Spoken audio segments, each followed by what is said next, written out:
ನಮಸ್ಕಾರ. ಇದು ರಾಜಕಾರಣಿಗಳು ನಾ ಕಂಡಂತೆ. ನಾನು ಶಶಿಧರ್ ಭಟ್.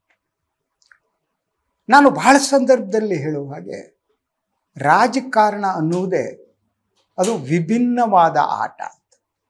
ಈ ಆಟಕ್ಕೆ ನಿಯಮಗಳಿವೆಯಾ ಇಲ್ವಾ ಗೊತ್ತಿಲ್ಲ. ಅದ್ರ ಜೊತೆಗೆ ನಾನು ರಾಜಕಾರಣಿಗಳ ವಿಭಿನ್ನ ಮ್ಯಾನರಿಸಮ್ ಬಗ್ಗೆ ಕೂಡ ಮಾತನಾಡಿದ್ದೀನಿ.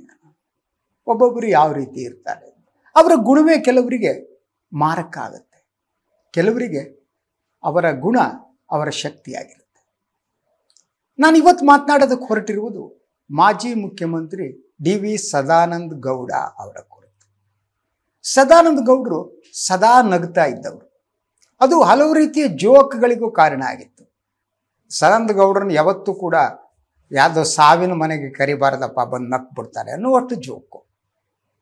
ಅವರು ದಕ್ಷಿಣ ಕನ್ನಡ ಜಿಲ್ಲೆಯ ಪುತ್ತೂರಿನಿಂದ ತಮ್ಮ ರಾಜಕೀಯ ಜೀವನವನ್ನು ಪ್ರಾರಂಭಿಸಿದವರು. ನಂತರ ಬೆಂಗಳೂರಿಗೆ ಶಿಫ್ಟ್ ಆದರು. ಹಾಗೆ ನೋಡಿದರೆ ಯಡಿಯೂರಪ್ಪ, ಈಶ್ವರಪ್ಪ ಅವರ ನಡುವೆ ಇವರು ಎಲೆಮರೆಯ ಕಾಯಿಯಂತೆ ಇದ್ದವರು. ಅವರ ಇಡೀ ವ್ಯಕ್ತಿತ್ವದಲ್ಲಿ ಯಡಿಯೂರಪ್ಪನವರ ವ್ಯಕ್ತಿತ್ವದಲ್ಲಿ ಇದ್ದ ಹಾಗೆ ಅದ್ದಾಡ್ಸಿತನ ಆಗಲಿ, ಹಾಗೆಯೇ ಈಶ್ವರಪ್ಪನವರ ವ್ಯಕ್ತಿತ್ವದಲ್ಲಿ ಇದ್ದಂಥ ಪ್ರಖರ ಹಿಂದುತ್ವವಾಗಲಿ, ಇದು ಯಾವುದು ನೋಡೋದಕ್ಕೆ ಸಿಗದೇ ಇರುವಂತಹದ್ದು ಅಂತ ತಮ್ಮದೇ ಆದ ರೀತಿಯಲ್ಲಿ ಅವರು ರಾಜಕಾರಣವನ್ನು ಮಾಡ್ತಾ ಬಂದವರು. ಪುತ್ತೂರು ಶಾಸಕರಾದ ಆಗಿದ್ದ ಸಂದರ್ಭದಲ್ಲೂ ನಂತರ ಬೆಂಗಳೂರಿಗೆ ಶಿಫ್ಟ್ ಆಗಿ ಅವರು ಏನು ಲೋಕಸಭೆ ಸದಸ್ಯರಾದರು, ಎಲ್ಲ ಆದರು. ಹಾಗಿದ್ದರೆ ಸದಾನಂದ ಗೌಡರಿಗೆ ಅವರ ಪ್ರತಿಭೆಯನ್ನು, ಶಕ್ತಿಯನ್ನು ತೋರಿಸುವ ಅವಕಾಶ ಸಿಕ್ಕಿಲ್ವಾ ಅಂತ ಕೇಳಿದರೆ ತಪ್ಪಾಗುತ್ತೆ. ಅವರಿಗೆ ಎಲ್ಲ ರೀತಿಯ ಅವಕಾಶವನ್ನು BJP ಕೊಡ್ತು. ಆದರೆ ಆ BJP ಕೊಟ್ಟ ಅವಕಾಶವನ್ನು ಅವರು ಯಾವ ರೀತಿ ಬಳಸ್ಕೊಂಡ್ರು, ಅವರ ಪತನ ಪ್ರಾರಂಭ ಆದದ್ದು ಯಾವಾಗ, ಇದು ಕುತೂಹಲಕರವಾದ್ದು.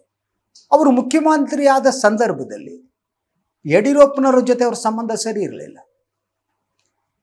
ಯಡಿಯೂರಪ್ಪನವ್ರಿಗಿಂತ ದೊಡ್ಡ ನಾಯಕ ತಾನು ಅಂತ ಅಂದುಕೊಂಡ್ರು, ಏನೂ ಗೊತ್ತಿಲ್ಲ ಅವರು. ಆದರೆ ಅವರ ಸಮಸ್ಯೆ ಪ್ರಾರಂಭವಾದ್ದು ಮುಖ್ಯಮಂತ್ರಿ ಸ್ಥಾನವನ್ನು ಕಳೆದುಕೊಂಡ ಮೇಲೆ. ಹಾಗೆ ಮುಗುದಿಲ್ಲ. ಆದರೆ ಅದು ಕುತೂಹಲಕರವಾದ್ದು. ಕೇಂದ್ರ ಸಚಿವರಾದರೂ ಯಾರಿಗೂ ಸಿಗದಿರುವ ಅವಕಾಶ ಅವರಿಗೆ ಸಿಕ್ಬಿಡ್ತು. ಕೇಂದ್ರ ರೈಲ್ವೆ ಸಚಿವರು ಕೂಡ.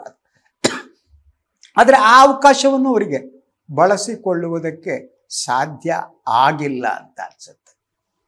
ಅದಕ್ಕೆ ಕಾರಣ ಇರಬಹುದು. ಅವರು ದಕ್ಷಿಣ ಕನ್ನಡ ಜಿಲ್ಲೆಯ ಅರೆಭಾಷೆ ಗೌಡರು ಅಂತ.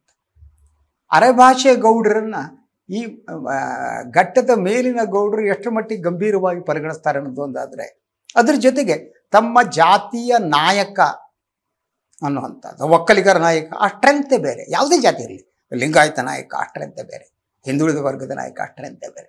ಆ ಜಾತಿ ಅವರ ರಾಜಕೀಯ ಬದುಕಿಗೆ ಒಂದು ಶಕ್ತಿಯನ್ನು ಕೊಡ್ತಾ ಹೋಗುತ್ತೆ.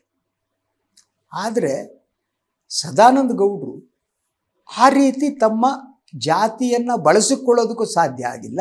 ಆ ಜಾತಿಯ ಶಕ್ತಿ ಕೂಡ ಅವರಿಗೆ ದೊರಕಲೇ ಇಲ್ಲ. ಕೇವಲ ದಕ್ಷಿಣ ಕನ್ನಡ ಜಿಲ್ಲೆಯ ಅರೆಭಾಷೆ ಗೌಡರಾಗಿ ಅವಳು ಉಳಿದ್ಬಿಟ್ರು. ಇನ್ನು ಮುಖ್ಯಮಂತ್ರಿ ಆದಮೇಲೆ ಅದು ಅನಿವಾರ್ಯ ಸಂದರ್ಭದಲ್ಲಿ ಅವರು ಆಯ್ಕೆಯಾದದ್ದು ಅಂತ. ಸೊ ಹೀಗೆ ಆಯ್ಕೆಯಾದವರು ಅವರು ತಮ್ಮ ಛಾಪನ್ನು ತೋರಿಸೋದಾಗಲಿ, ಅತ್ಯುತ್ತಮ ಆಡಳಿತಗಾರನ ಅನ್ನೋದಾಗಲಿ ಯಾವುದು ಮಾಡೋಕ್ಕೆ ಒಳ್ಳೆ ಮನುಷ್ಯ ಅಂತ. ಇದು ಸಮಸ್ಯೆ. ಇದು ಈ ರಾಜಕಾರಣದಲ್ಲಾಗಲಿ ಬದುಕಿನ ತುಂಬ ಒಳ್ಳೆ ಮನುಷ್ಯ ಅಂದರೆ ಜನ ನಿಮ್ಮನ್ನು ಸೀರಿಯಸ್ಸಾಗೆ ತಗೊಳ್ಳಲ್ಲ. ಕೆಟ್ಟ ಮನುಷ್ಯ ಅಂದರೆ ಭಾಳ ಗಂಭೀರ ತಗೋತಾರೆ. ಡೇಂಜರಸ್ ಅಪ್ಪ ಇವನು, ಬೇಡಪ್ಪ ಅವನು ಸಾವಸ ಅಂತಾರೆ. ಅದರ ಜೊತೆಗೆ ಅಡ್ಮಿನಿಸ್ಟ್ರೇಷನ್ ಒಂದು ಅಗ್ರೆಸಿವ್ನೆಸ್ ಬೇಕು ಅಂತ. ಇದ್ರ ಅಧಿಕಾರಿಗಳು ಮಾತೇ ಕೇಳಲ್ಲ. ಸೊ ಸದಾನಂದ ಗೌಡ್ರಿಗೆ ಹಾಗೆ ಇತ್ತು. ಅವರು ಬ್ರದರ್ ಒಬ್ಬರಿದ್ರು ಎಲ್ಲ ನೋಡ್ಕೊಳ್ಳೋದಕ್ಕೆ. ಅವರು ನಿವೃತ್ತ ಅಧಿಕಾರಿಯಾಗಿದ್ದವರು.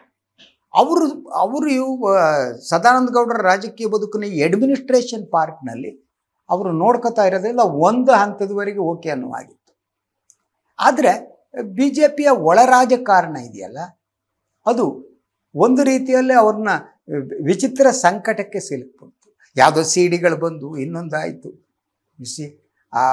ಬೇರೆ ಬೇರೆ ಆರೋಪಗಳು ಯಾವುದ್ಯಾವುದೋ ಬರೋಕ್ಕೆ ಶುರು. ವೈಯಕ್ತಿಕ ಬದುಕು, ಈ ವೈಯಕ್ತಿಕ ಬದುಕು ರಾಜಕಾರಣದ ಜೊತೆ ಸೇರಿಬಿಟ್ರೆ ಕಷ್ಟ. ಅದ್ರ ಜೊತೆ ಕಾಯ್ತಾ ಇರ್ತಾರೆ.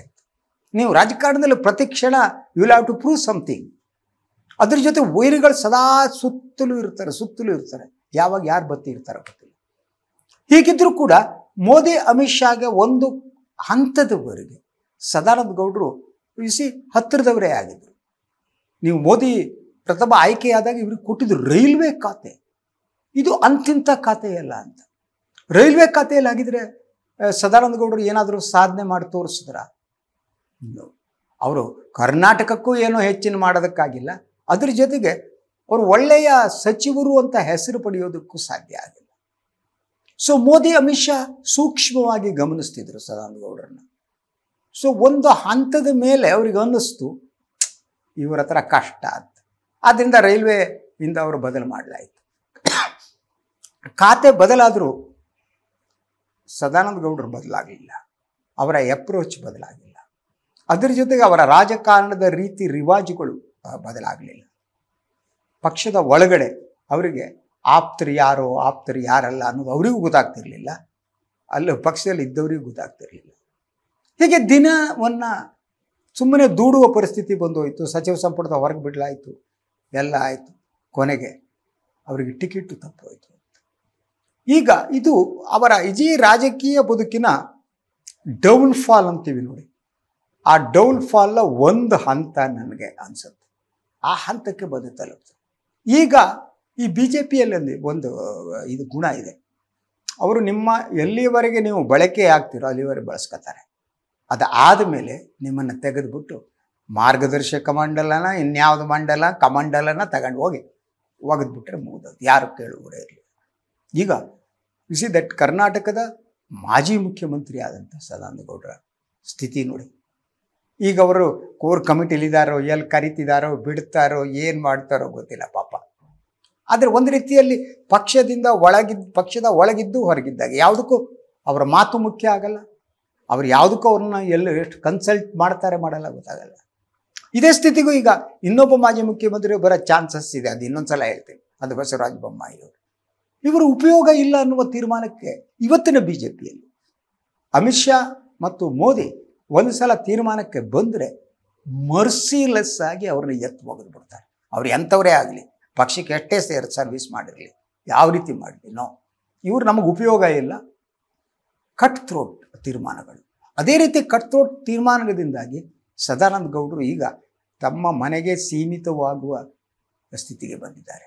ದಕ್ಷಿಣ ಕನ್ನಡದಲ್ಲೂ ಕೂಡ ಅವರ BJPಯಲ್ಲಿ ಅವ್ರನ್ನೇ ಕೇಳುವವರಿಲ್ಲ, ರಾಜ್ಯ ಮಟ್ಟದಲ್ಲೂ ಕೇಳುವವರಿಲ್ಲ, ಡೆಲ್ಲಿ ಮಟ್ಟದಲ್ಲೂ ಇಲ್ಲ. ಈಗೆಲ್ಲ ಬಿಟ್ಟ ಸಂದರ್ಭದಲ್ಲಿ ಅವರು ಅಮಿತ್ ಶಾ ಅವ್ರನ್ನ ನೋಡೋದಕ್ಕೆ ಭಾಳ ಟ್ರೈ ಮಾಡೋದು. ಕೆಲವು ಕಾಲ ಅವರಿಗೆ ಅಪಾಯಿಂಟ್ಮೆಂಟೇ ಸಿಕ್ಕಿಲ್ಲ, ಡೆಲ್ಲಿ ಹೋಗೋದಕ್ಕೆ ಟ್ರೈ ಮಾಡೋದು.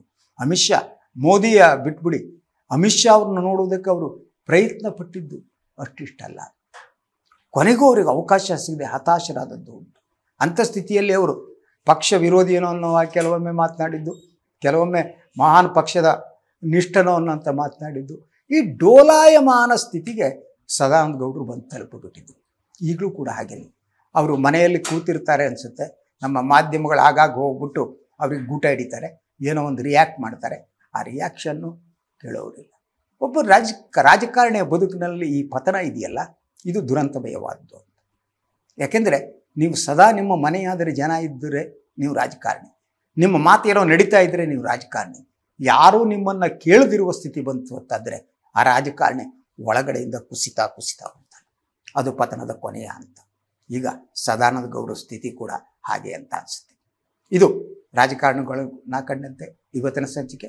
ಇನ್ನೊಂದು ಸಂಚಿಕೆಯಲ್ಲಿ ಇನ್ನೊಬ್ಬ ರಾಜಕಾರಣಿ ಬಗ್ಗೆ ಮಾತಾಡ್ತೀನಿ. ಅಲ್ಲಿವರೆಗೆ ನಮಸ್ಕಾರ.